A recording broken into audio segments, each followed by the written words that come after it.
আমাদের জীবন ও জীবিকার কথা জীবনের ও জীবিকার কথা বলাই একমাত্র লক্ষ্য। দুস্থদের মাঝে আজকে হাজির হতে পেরে অত্যন্ত আনন্দ পরিবেশ একটা তৈরি হয়েছে। এই পরিবেশটা আসলে যখন তাজুল একদিন আমাকে প্রথমে প্রস্তাবটা করছে, তখন আমি বলছিলাম দোস্ত, আমরা শুধু অন্যদের 92 যদি আমরা ঘোষণা দিই তাহলে কিন্তু লোকজন হয়তো হবে না, কারণ বেশিরভাগই দেখা যায় যে ঢাকা যারা আছে বন্ধু বান্ধব হয়তো আসতে চাবে না, এমন কিছু হইতে পারে। দোস্ত চিন্তা কর, অন্যদের 92 বলবো নাকি বন্ধু মহল বলবো। আমরা একটা টেনশন করলাম, তারপরে তাজুলকে নিয়ে একটা সিদ্ধান্ত নিলাম যে দোস্ত একটা কাজ করি, 30 জন যদি হয়ে যায়, আমরা নৌকা ভাড়া দেখলাম যে অলমোস্ট 15,000 টাকার মতো লাগে। 30 জন যদি হয় আমাদের হয়তো বার্ডেনটা কমে যাবে। যাই হোক, যেমন কাজ তেমন শুরু হইলো। তাজুলও প্রস্তাব শুরু করলো চারিদিক দিয়ে, জানি না এর আগে কারোর সাথে প্রস্তাব কথা বলছি কিনা।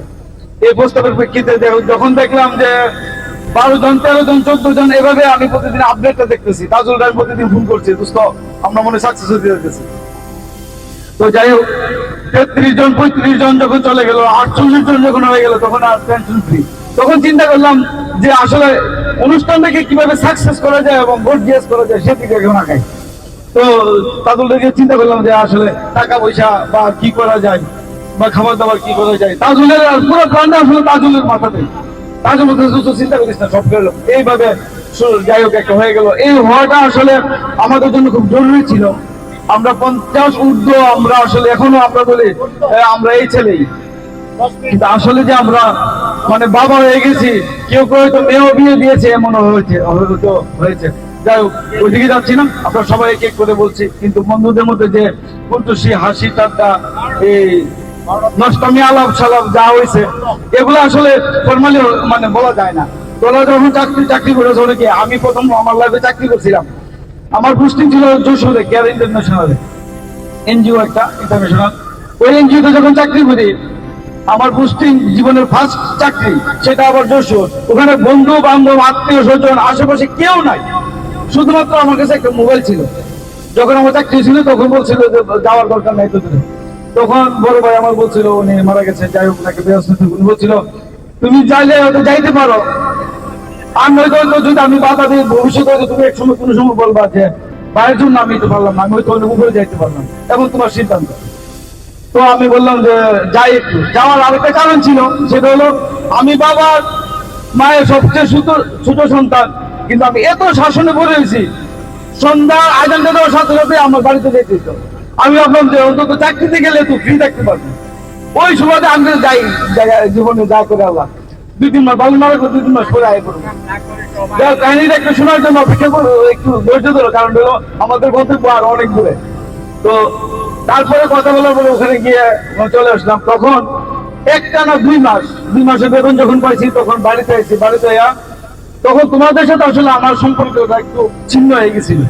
আমি ইউনিভার্সিটি যখন পড়তাম তখন চাকরি হয়ে গেছে, যার ফলে আমি বন্ধু বান্ধব থেকে একটু দূরে সরে গেছি। তখন জগন্নাথের যে বন্ধু বান্ধব আছে তাদের সাথে একটু যোগাযোগ হইত। বাড়িতে আসলে বড় তাজুলটা দেখতাম নির্বাচন করতেছে, একবার জেলে গেছে, ওইভাবে আসলে আর কথাবার্তা হইতো না। পরে লাস্টে দিয়া আমি 2 মাস পরে তার বেতন নিয়ে আসলাম, আর আমার যে রুমমেট ছিল তারে বলে আসি, তার মামু রাখতাম, আমার ফ্রেন্ড লেভেলে মামু রাখতাম। তাহলে কইলাম, মামু আমি যদি না আসি, আমার ক্ষেত আমার স্ত্রী আর সখীরা একটা সখী আর মেসে থাকলে যে সখীরা মামু কাছে পরে দিয়ে দিও, আমি নাও আইতে পারি। আমার বুঝাইছে, আবার 1 সপ্তাহ টাকার পর দেখুন আবার যাই চাকরি। এভাবে কিন্তু 12 বছর চাকরি করছি। তারপরে ব্রাকে চাকরি করছি, এর বসে 14 বছর, 16.5 বছর আমার চাকরি লাগে। তারপরে এসে আর বলার উদ্দেশ্য হচ্ছে যেটা, 2 মাস পরে যখন চাকরি শেষ করে আসলাম, তখন বন্ধু বান্ধব সবাই আড্ডা বাইরে বললাম যে বৈজ্ঞানিক দরকার, কারণ নাকি ওখানে এত ফর্মালি থাকতে হয় চাকরি লাগবে যে বকাবকি তো দূরের কথা, আমার কারো একটা দূরে কথা বলার মতো ইয়ে নেই। আর প্রথম চাকরি খুব সিনসিয়ার থাকতে হয়, এই মনের ব্যক্তিটা। আজকে হয়তো অনেক দিন পর আবার সে বকাবকিটা হয়তো করতে পারছি, শুনতে পারছি, তো ভালো লাগছে।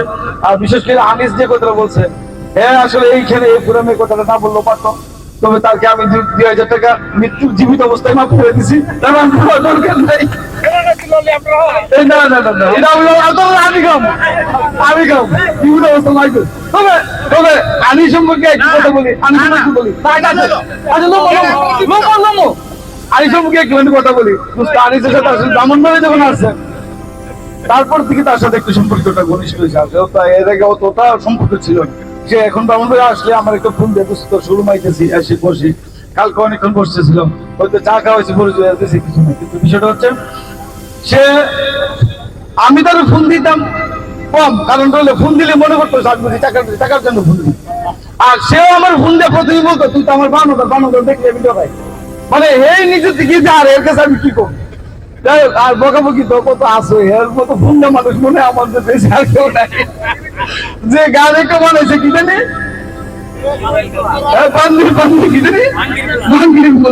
এই গান মনে বিশ্বের আর কেউ বানাইছে বলে মনে নাই। তবে একটা গান আমার মনটা কাটছে, বন্ধু ভাইদের নিয়ে মৃত্যু যারা হয়েছে তাদের সত্যি কথা পাশে কে যেন ছিল, আমার বারবারই বলছিলাম যে দোস্ত একটা ভিতরটা লাগতেছে আমার জন্য, হয়তো একদিন তুই বেঁচে থাকলে হয়তো একটা গান গানাতে বানাবি।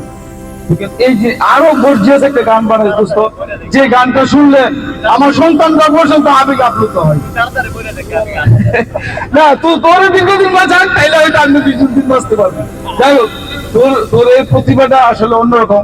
যে গানগুলো দিস, এই গানগুলো আমি চামো তোর, আমি যেহেতু ভিডিও বানাতেছি, এই ভিডিওটার মধ্যে গানগুলো যদি লিরিকটা এমন কোন একটা গান এই লিরিকটা দিয়ে আরেকটা গান বানাইস, এই দিয়ে যে গাবো তুই হয়তো ফেসবুকে দিছিস না, এটা দিস, তাইলে আমি এটা অ্যাড করতে পারবো, কারণ আমার কপিরাইট চলে আসে অন্য গান দিলে একবার দিলে।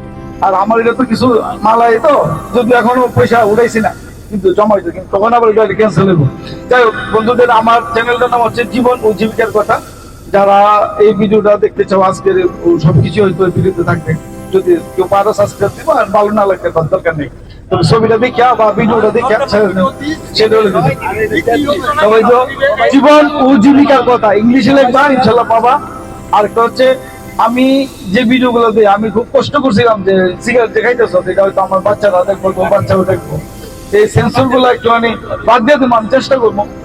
সিগারেট আমার ভিডিওর মধ্যে আমি চেষ্টা করি কোনো প্রকার অপ্রীতিকর জিনিস যেন না পাই, বা অপ্রাসঙ্গিক যেন কেন কিছু না হয়। যাই হোক, কথা এখানে শেষ করছে। পাগল কোথা দিয়েছে, আমি কথা শেষ করতাম।